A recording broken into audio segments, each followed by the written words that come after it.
livro de Provérbios, capítulo 3, versículos 5 e 6.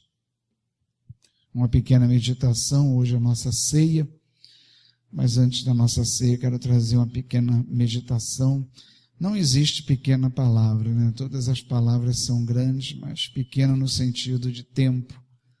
Confie no Senhor de todo o seu coração e não se apoie em seu próprio entendimento. Reconheça o Senhor em todos os seus caminhos e Ele endireitará as suas veredas.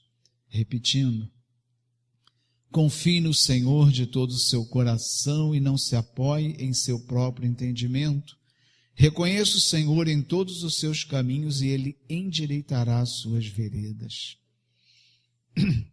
Amados irmãos, a importância das decisões que nós tomamos na vida e o grau de importância, o peso de cada uma delas, está diretamente relacionado às consequências que as nossas decisões vão trazer. Então, se nós estamos diante de uma decisão que traz consequências assim muito grandes para a nossa vida, ou que vai envolver áreas importantes da nossa vida, o peso dessa decisão é muito maior. Mas a grande verdade é que nós tomamos decisões o dia todo, né?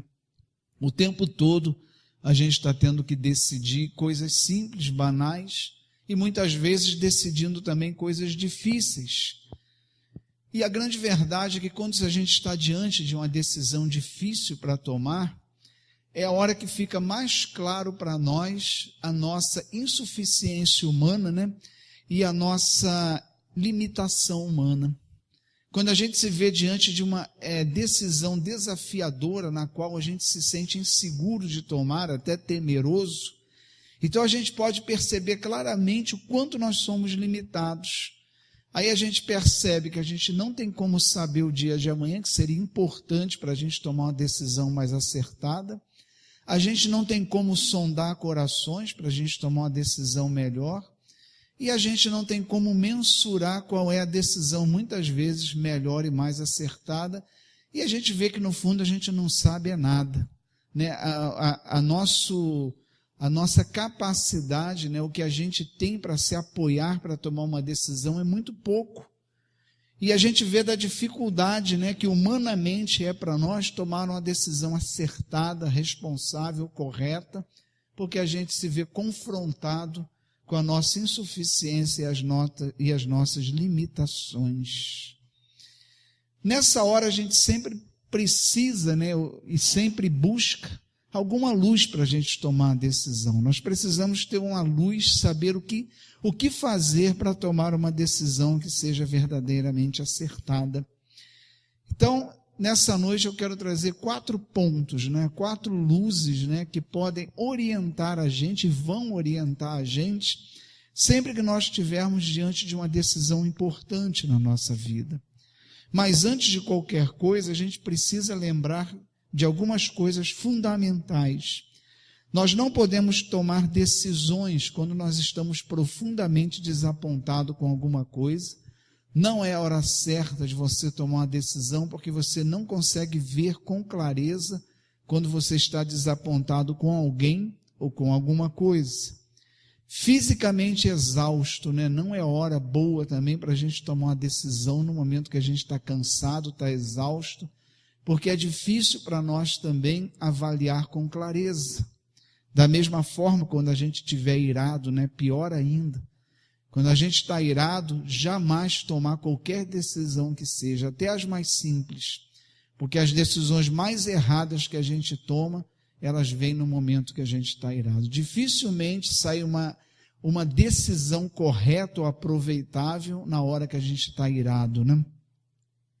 Também quando a gente está muito abatido ou deprimido, né, seja espiritualmente ou emocionalmente, também não é uma boa hora da gente tomar a decisão, e muito pouco quando a gente está alimentando uma perspectiva de derrota, né? Muitas vezes a gente se vê diante de uma situação para decidir, mas a gente está no coração sentindo aquele sentimento de derrota diante da situação. Então também não é uma boa hora para a gente tomar uma decisão.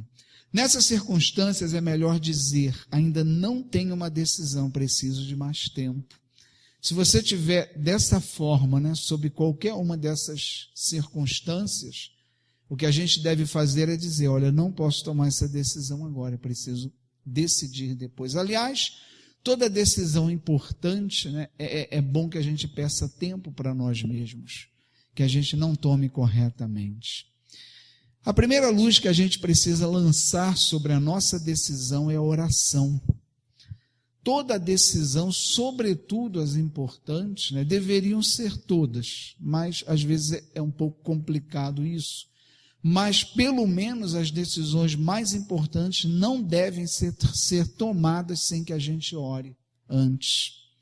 Evangelho de Mateus, capítulo 7, versículos 7 e 8. Mateus 7, versículos 7 e 8. Diz assim, peçam e lhes será dado, busquem e encontrarão, batam e a porta lhes será aberta. Pois todo o que pede recebe, o que busca encontra, e aquele que bate a porta será aberta. Tiago capítulo 1, versículo 5. Se alguém de vocês tem falta de sabedoria, peça a Deus, que a todos dá livremente, de boa vontade lhe será concedida. Essa palavra, né, eu trouxe essa palavra no domingo à noite.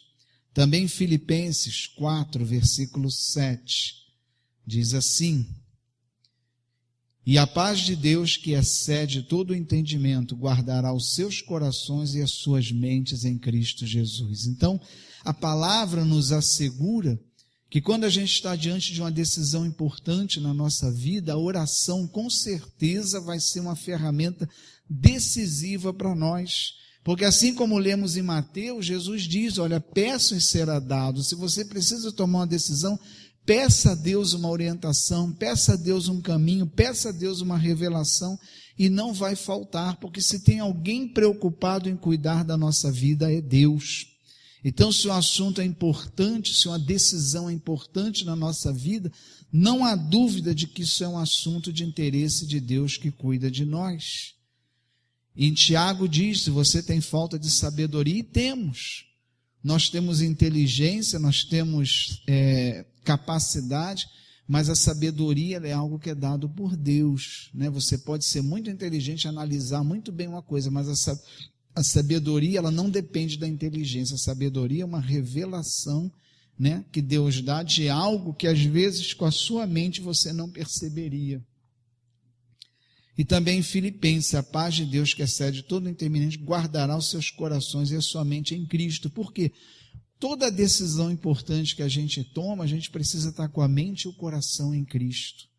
Senão a gente pode estar usando a mente pela carne e a gente pode estar tomando uma decisão errada. E às vezes nem sempre é muito claro para nós se aquilo que está nos motivando a tomar uma decisão é verdadeiramente espiritual ou é carnal. Então é preciso que o nosso coração e a nossa mente estejam em Cristo para que não seja uma decisão tomada pela carne, mas seja uma decisão tomada com o coração que está em Deus, e seja uma decisão conforme a vontade de Deus, seguindo a oração de Deus. Orar é falar com Deus intimamente, na intimidade com Deus o coração encontra paz na tomada de decisão. Quando você está diante de uma decisão difícil, e você ora, seu coração fica em paz diante dessa decisão. Essa já é a primeira coisa que Deus faz, Ele vai trazer paz ao seu coração para decidir. E tudo mais será concedido por Deus.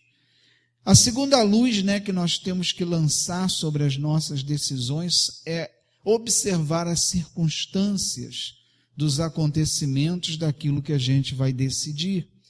Todas elas devem ser analisadas com profundidade, todos os prós e contras devem ser levados em consideração, não despreze nenhum fator, né? Muitas vezes a gente toma uma decisão e a gente só olha por aquele ângulo que está nos incomodando mais, a gente não olha de uma forma mais plena para tomar uma decisão. 2 Timóteo 3,16. 2 Timóteo 3,16, diz assim, toda a Escritura é inspirada por Deus e útil para o ensino, para a repreensão, para a correção e para a instrução na justiça. Então, a maneira da gente avaliar as circunstâncias que envolvem a nossa decisão é à luz da palavra de Deus, pedindo a Deus: Senhor, me dá um entendimento, uma visão mais plena do problema no qual eu estou pronto a tomar uma decisão, porque a nossa visão é parcial. A nossa visão é parcial. A gente nunca consegue ver o problema na sua totalidade, mas a gente tem uma visão parcial das coisas. Então a gente precisa buscar na palavra, que diz aqui, toda a escritura ela é útil. Útil é porque ela se torna útil na nossa vida, para o ensino, nos ensinar no momento da decisão, nos repreender muitas vezes, se for o caso, antes da gente tomar a decisão, correção e para instrução na justiça, para que a nossa decisão não seja algo injusto para nós ou para alguém, ou diante de qualquer situação. Devemos considerar todas as circunstâncias e procurar olhar o problema de todos os ângulos possíveis. A palavra de Deus é viva e útil para nos conduzir nessas considerações. A gente não pode descartar a palavra de Deus e pedir a Deus: Senhor, me dá uma visão, além daquilo que eu estou vendo, para que eu possa decidir. Confiar no Deus que vê todas as coisas.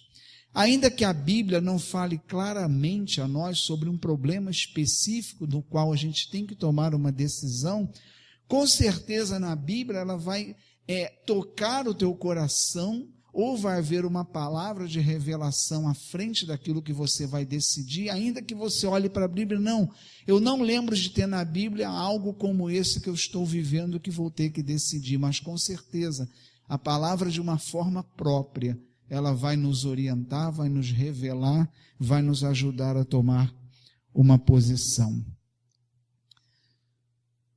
Lembrando que a primeira luz, que é a oração, ela tem que estar presente quando a gente lança a segunda luz, que é as circunstâncias. Quando eu estou analisando as circunstâncias, que é a segunda luz que eu tenho que jogar sobre minha decisão, eu não estou descartando a primeira. A gente continua em oração durante todo o processo. Uma etapa não elimina a outra, mas elas caminham juntas. A terceira luz, que nós jogamos sobre a nossa decisão, mantendo, a primeira luz, a gente continua orando, a gente continua procurando entender o problema de todos os seus lados, em todas as suas circunstâncias, com a ajuda de Deus. Mas a terceira luz é a gente buscar um conselho, Provérbios capítulo 11, versículo 14. Provérbios 11, 14.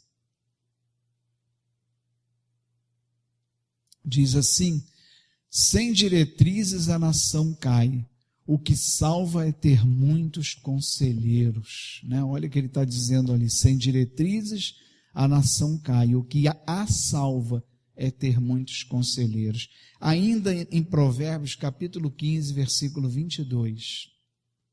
Provérbios 15, 22. 15, 22. Isso.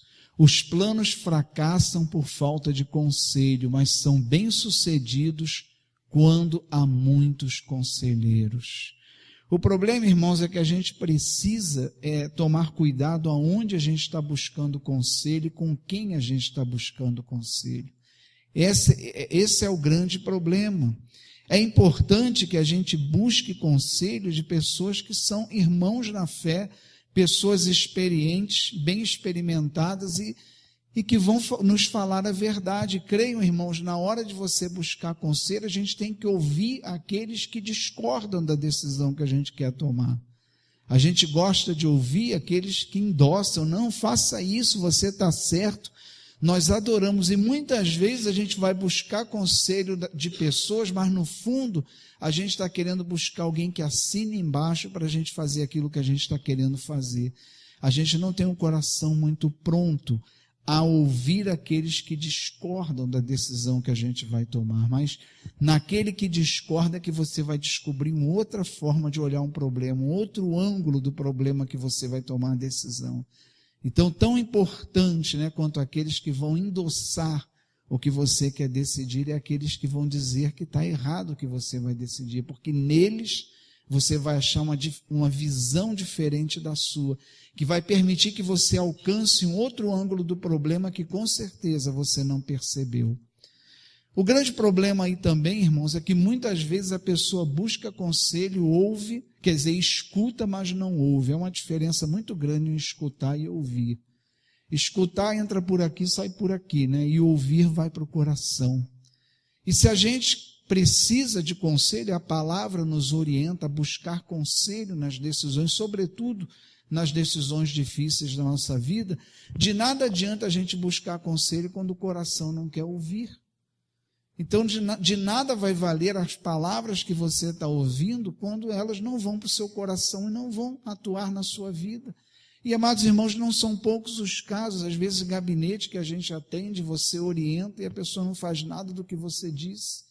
E fala, de que adiantou vir ouvir, vir escutar, se não ouviu, não levou para o coração, não observou aquilo, não analisou, não procurou, né, considerar aquilo que as pessoas estão falando. Então, nós, quando vamos tomar uma decisão, é importante que a gente ouça aqueles que são experimentados na fé, experientes, um pastor, um diácono, alguém já que você possa confiar, que é uma pessoa já vivida na fé, que você sabe que vai te dar um conselho norteado pela palavra de Deus. Mas quem está de fora do problema tem sempre uma percepção, porque o nosso envolvimento com o problema tira de nós uma visão imparcial do problema que a gente está para tomar a decisão. Então a gente precisa ouvir aquele que não está envolvido emocionalmente com o problema no qual a gente vai tomar a decisão.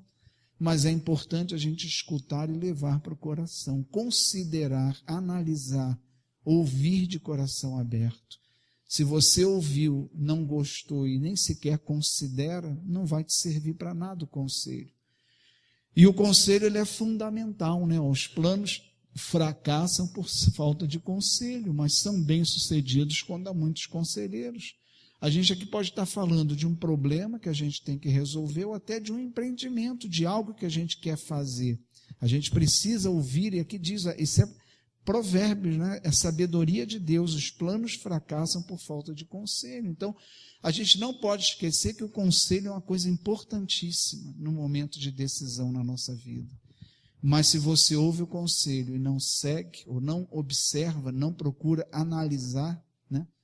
Ouvir de coração aberto, é o mesmo que você não procurar conselho de ninguém e fazer da forma que você quer. Porque muitas vezes, repito, tem pessoas que só aproveitam os conselhos que endossam o que ela quer fazer, mas os conselhos contrários são desconsiderados. Mas às vezes é no contrário que está a maior riqueza, né? De meios de você enxergar de outras formas o problema que você está vivendo. E uma última visão, né, a ser lançada sobre o problema são as promessas de Deus para a nossa vida. Hebreus 10, 23. Apeguemo-nos com firmeza à esperança que professamos, pois aquele que prometeu é fiel. Né? Paulo não, que a gente não sabe o autor da carta aos Hebreus, mas o autor está dizendo aqui da esperança de Cristo, que é a salvação. Mas o que eu quero pegar do versículo é esse pedaço aqui, ó. Pois aquele que prometeu é fiel. Se você recebe uma promessa de Deus, você pode confiar porque Deus é fiel. Deus, ele não te promete nada que ele não vá cumprir. Então a gente precisa receber, quando Deus nos dá uma palavra diante de uma decisão que a gente vai tomar, diante de um empreendimento, diante de uma situação que a gente tem que resolver, se há uma promessa de Deus diante disso, apegue-se a essa promessa, apegue-se verdadeiramente. Se o texto, né, que Deus te fizer a revelação, seja por texto ou por uma palavra profética, que deve ser submetida à confirmação de Deus, se for um não, seja não. Se o texto for uma promessa de Deus para a sua vida, firme-se nessa palavra. A paz pode sair do coração, as circunstâncias podem mudar, os conselheiros podem mudar, mas a palavra de Deus jamais vai mudar. Se você está diante de uma decisão, de um problema para resolver, uma decisão importante sobre algo que você vai fazer, e Deus te deu uma palavra, tudo pode mudar diante desse problema, Talvez a visão mude, os conselheiros mudem, a maneira de pensar mude, mas a palavra que Deus te deu, ela não vai mudar, ela vai se cumprir. Ainda que tudo caminhe contrário àquilo que Deus te falou, Ele vai cumprir o que Ele disse, porque pois aquele que prometeu é fiel. E Ele pode ser fiel por quê? Porque Ele é soberano, né, e poderoso. Por isso Ele pode ser fiel. Nós procuramos ser fiéis como cristãos, mas muitas vezes a nossa incapacidade humana, às vezes compromete até a nossa fidelidade diante de alguém. Não estou falando fidelidade no sentido de caráter, né, e de correção com as pessoas, mas às vezes num compromisso até um compromisso que você assume com alguém, às vezes você tem um propósito de levar aquilo certinho, mas você não é dono das circunstâncias e às vezes você nem consegue cumprir aquilo que você se comprometeu seriamente a fazer. Mas Deus, Ele pode se comprometer com o que Ele fala, porque Ele não está sujeito às circunstâncias, Ele é soberano. Então Deus, Ele pode mover todas as coisas para que a vontade dEle seja feita. Então a palavra que vier de Deus para nós, receba e se apegue nela firmemente para tomar suas decisões, para resolver os problemas que a vida lhe trouxer. Números capítulo 23, versículo 19. Números 23, capítulo 23, versículo 19, diz assim: Deus não é homem para que minta, nem filho de homem para que se arrependa. Acaso ele fala e deixa de agir? Acaso promete e deixa de cumprir? Jamais. Josué 21, 45, para terminar. Josué capítulo 21, versículo 45.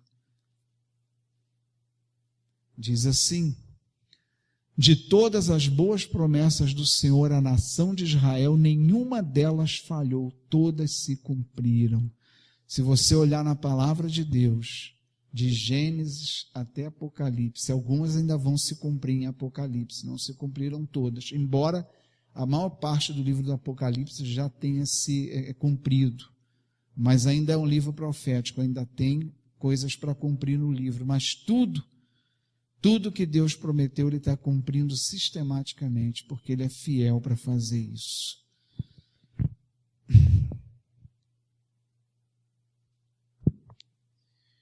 Salmo 119, versículos 49 e 50, para encerrar de novo, vou encerrar pela segunda vez. Salmo 119, 49 e 50 diz assim: lembra-te da tua palavra ao teu servo, pela qual me deste esperança. Então a esperança está na palavra de Deus, na palavra que Deus dá. 50, este é o meu consolo no meu sofrimento, a tua promessa dai-me vida. Então, amados irmãos, quando a gente busca a Deus nas nossas decisões, busca a Deus naquilo que nós vamos fazer, com certeza Deus nos responde. E a resposta de Deus tem que ser a nossa esperança e a nossa força diante daquilo que a gente vai fazer. Repito, irmãos, né? Há decisões na nossa vida que são fundamentais e importantes. Mas eu queria, para encerrar de novo, pela terceira vez, lembrar que existe uma decisão fundamental na nossa vida e que é vital, e que é a decisão quando a gente está diante de uma tentação. Toda vez que a gente se confronta com o pecado, a gente tem uma decisão a tomar. Moisés lembra disso: olha, coloco diante de vocês vida e morte, escolham a vida para que vocês vivam. Todas as vezes que a gente é tentado, a gente é colocado diante de uma decisão. Mas o grande problema disso é que a tentação, ela anula todas essas etapas que eu falei aqui. A gente desconsidera todas essas etapas. Quando a gente está diante de uma tentação, é a nossa vontade em confronto com a nossa razão. A nossa razão e o nosso espírito. É um confronto direto no qual, a primeira coisa que a gente faz é passar por cima de tudo isso aqui. Quando a gente está em tentação, e a tentação muitas vezes, no nosso entendimento, a tentação, ela não só nos chama ao pecado, como nos induz a tomar uma decisão rápida para que a gente não tenha tempo de orar, a gente não tenha tempo de analisar à luz da palavra o que está acontecendo ali, e a gente cai por não observar quando a decisão é referente a pecar ou não pecar. Porque a tentação, o inimigo, ele faz com que a gente despreze esses passos importantes, né, que são esses 4 pontos: oração, as circunstâncias, a gente tem que estar atento às circunstâncias que levam à tentação e ao pecado, porque muitos pecados a gente cai por não estar atento, não estar tendo uma visão espiritual sobre as circunstâncias, né, que estão se criando para que a tentação aconteça, e a gente descuida.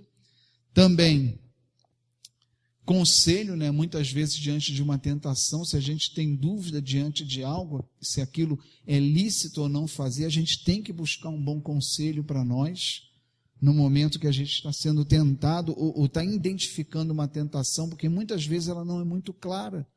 Muitas vezes a gente está diante de uma decisão a tomar que a gente tem dúvida se aquilo ali é correto aos olhos de Deus ou não.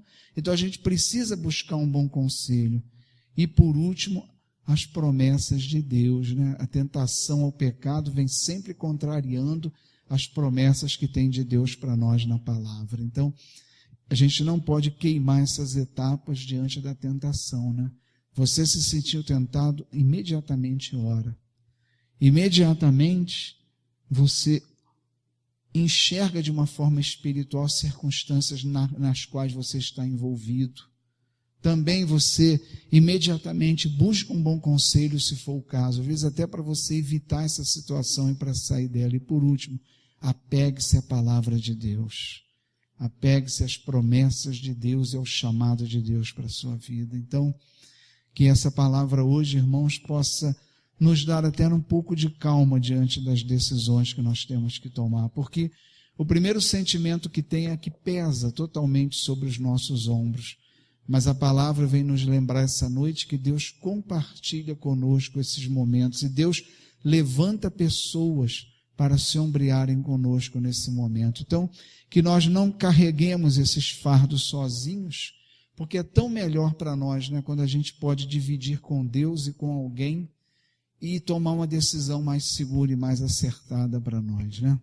Então, que essa palavra possa abrir um novo horizonte, né, diante de situações que talvez a gente esteja vivendo.